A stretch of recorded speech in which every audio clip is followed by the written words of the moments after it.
everybody. I'm Richard Curtis, the playwright and director of the shows you've just seen.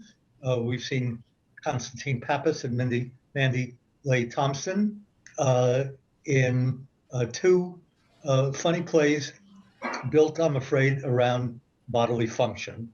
I was hoping that one day I would be in the Pantheon with Shakespeare and Moliere, but I don't think you get there with plays about nurses removing catheters and people sneaking under bathroom doors. But those are the cards that were dealt to me, and these performances were absolutely delightful. So thank you. And we have Steve Mecca here, who is our show's producer, technical person, sound guy, also an actor himself, whom you have seen and will be seeing in other performances. So just a couple of words about the origins of these plays.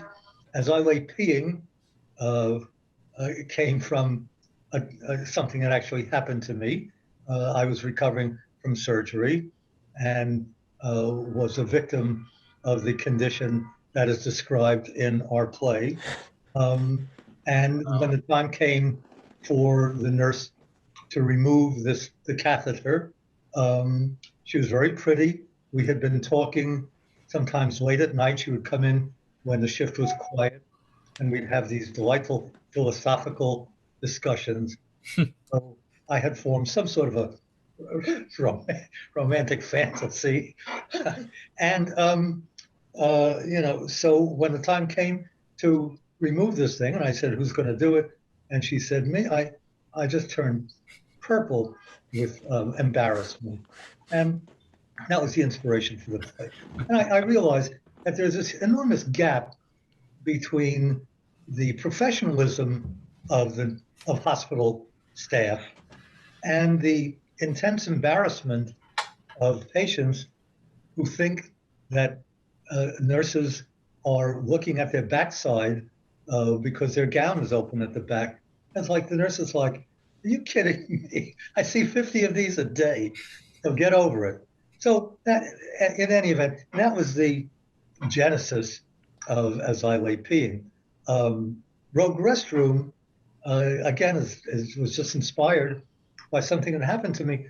I was having breakfast with a woman, a publisher, at the Royalton Hotel, which was this stodgy old British hotel across the street from the Algonquin.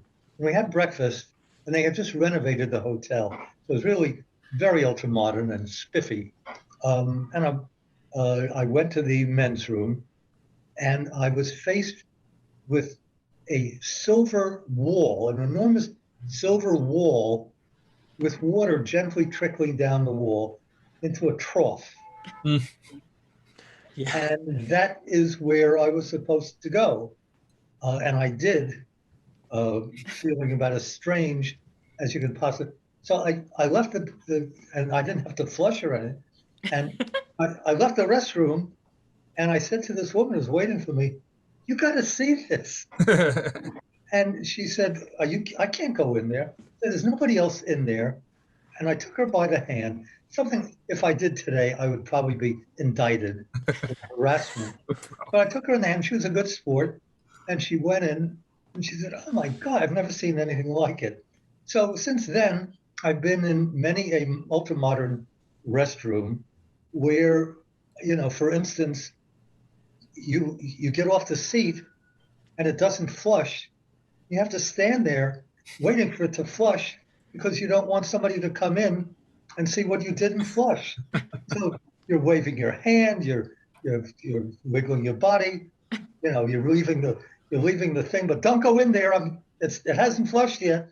So all of that kind of inspired Rogue Restroom. And when I was in England, the funniest thing you could see on British telly was people getting caught short. Caught short in England, maybe here also, means that you couldn't quite make it to the toilet in time. They thought that was the funniest thing they'd ever seen. So that, again, kind of played into Rogue Restroom. So sorry to give you such a long disquisition about how these little incidents kind of register on a playwright's mind and begin to, develop into a play. Did you have any thoughts about what it was like to be in the play? And I mean, was it real for you? Or? It felt real. That idea of something be where I don't think it should, and then having to have it removed. I felt the pain. I just felt the pain because it's like, first of all, I don't know what that's like, and because I can't imagine what that's like, I just kind of had to assume that, and so. Yeah, just this like, yeah, no. Are you talking about Rogue Restroom? I'm talking about As I Lay Peeing. Lay Peeing. I mean, there's a line in the play that I can get it right, where the man says basically, men are used to stuff coming out of them, not stuff going into them. And so men look upon this as far more horrifying than, again, the second line is like women are used to having things go in them. So we try to make it funny. But yes, if you haven't undergone this, you could be seized with terror at the thought of having an operation that would require this to be done. I don't know. Any thoughts about Rogue Restroom? Have you ever been in one of those crazy restrooms? I've been in a couple of them where in the city I don't know, every once in a while maybe like 1 out of 10 you stumble on one of those big troughs, stainless steel, and it's just really weird, and you keep your eyes forward. That's all you do. And see, me, I can't even, the weird part to me would be just going in front of somebody else. So that's something that I've never experienced, but you guys have to deal with that every day. No, when I was doing cross-country running back in high school, this park we would go to, every bathroom had a trough. So that was nothing weird to me. But the idea that everyone's just kind of like, all right, unzip, go. And you're all just standing next to each other. No, wall between you. You just kind of went for it.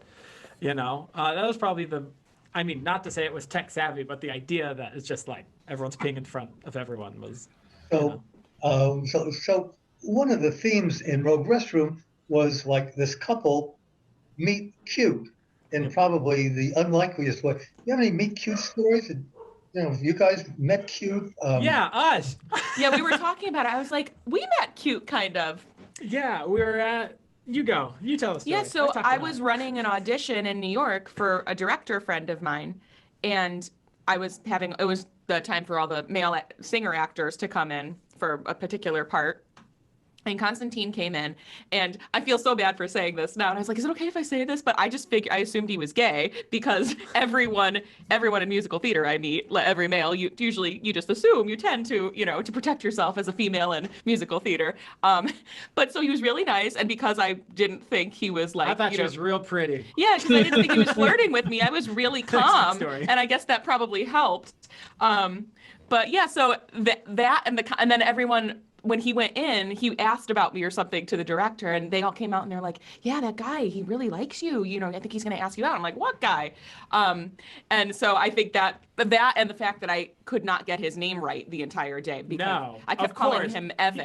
She called me Evan. Yeah. And of course, that is the more well-known uncle to yeah, me. He has my Uncle Evan. That's cool. Yeah, his Uncle Evan is a Broadway actor. Always overshadowed. And I knew the last name, so I kept saying, oh, Evan Pappas is here. Evan Pappas is here. So I guess, and I'm like, for sure he isn't. Let me ask a question about, like, when actors fall in love with each other. It's like, do you fall in love because, hey, I love the way you did that, you performed that role. So do you fall in love with the actor? Do you fall in love with the role? Do you fall in love with a person? Or is it like some combination of all three? I mean, do actors discover that I wasn't in love with you, I was in love with your Hamlet, or with Sure. I was in love with your Julius Caesar. Does that ever happen? historically, it's usually like, yeah, it's something talent related like that. And we had a weirder situation. None of that happened. Yeah, because we met before. I still have no idea how we're together. I know. And it's actually funny. Like that's happened to me before. You call it a showmance. And you kind of like, Right. especially if you're playing opposite somebody, sometimes there's a little spark that it kind of comes from the characters becoming so Yeah, they close get on together. stage. Yeah. Right. Us, it's completely the opposite. Opposite. Yeah, and I think actually when we were in our like getting to know you phase, it used to drive. I think we used to drive each other nuts with our performance, with our little. You used to drive me nuts sometimes. I'm like, yeah. you're being showy. Stop it. Just Or act like you're a normal being showy, person. and then on the other side, I'd say, I need Right. vocal rest. I So can't you're talk trying to today. keep the theatrical from entering into your personal relationship. Yeah, which was There was, actually quite refreshing. there was a play a couple of years ago, I think it was on Broadway, called Stage Kiss. I don't know if you ever saw it. And it was basically about a couple of actors who have to kiss each other, and they don't really feel anything for each other. So obviously the director keeps pushing them to get more and more intense about it, and you can imagine what happens from there. So the theater and romance, I mean, theater's always been an infamous place for all kinds of carnal misdeeds and things like that. But it's easy to understand that you could very well fall in love with somebody's performance and think that that's what you're getting when the performance is over. So last week, I think it was last week, we talked about improv, and you told us that you had done a lot of improv, and that it really helped you, especially in moments in a staged play where somebody dropped a line or dropped a block of words or froze or whatever it may be, and your improv skills helped you. But I'm still interested in like how improv works. Steve, you've done improv too, right? Not as much as Megan has. Right. Um, So just and curious to know, like, to the lay audience, to me, I can't believe, because it's so seeing the good ones do it. I can't believe that this isn't rehearsed, that you haven't been cued before the show began, so you can begin thinking about what you're going to say. I mean, is it truly cold improvisation, or do you have any sense of what's coming? A lot of times, depending on what it is, a lot of times there are structures. So when I teach improv a lot to kids, and I always talk about the 5 W's. I say, think of what your somebody shout out the 5 W's, your who, what, where, when, and why. And then maybe shout out like, a line or something, and then that you have to incorporate into the scene and go. So that little bit of structure that you have kind of like helps guide you and put you, so you're not just starting like, completely in the dark.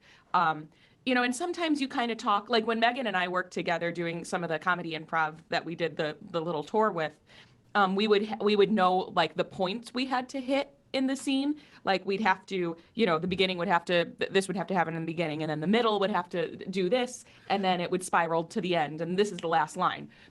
So sometimes we would know the points that we had to hit, but the rest in between was kind of made up. And sometimes you rehearse an improv, but it should be completely, it should be different each time.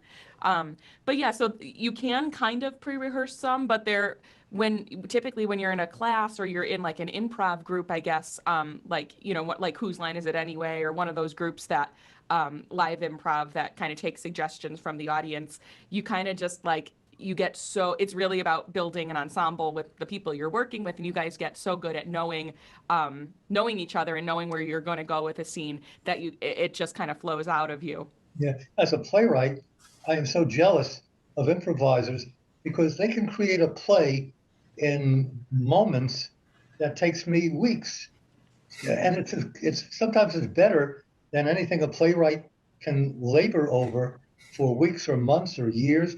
And here it just comes out of their mouth, literally impromptu. So Right. if I gave you like a cue, a line right here now, could you do something? Could try. We could certainly try. All right. So I'm telling the audience, this is not pre-rehearsed. This is not pre-cued Boy. on my honor as a literary agent. And those who know literary agents will probably take that with a grain of salt. But this is the first time in history that you have heard this idea. Man gets on an elevator. Young man gets on an elevator, and there's a beautiful woman in the elevator, and she has a kangaroo on a leash. And she says, what? Who says what? Oh, he says. What does he or she say? Oh. Oh. Good day. Hello. Nice, what do you call that again? Oh, thank you. Yes, she's my pride and joy. I bring her everywhere with me. Oh, yeah. How'd you get that in the country? Oh, you're pulling my leg. Right. I didn't even realize it was allowed in the hotel.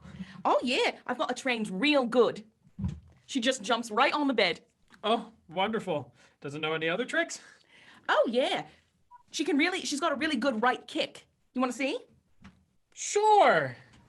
All right, stand this way. All right, and 1, 2, 3. Is it supposed to do that?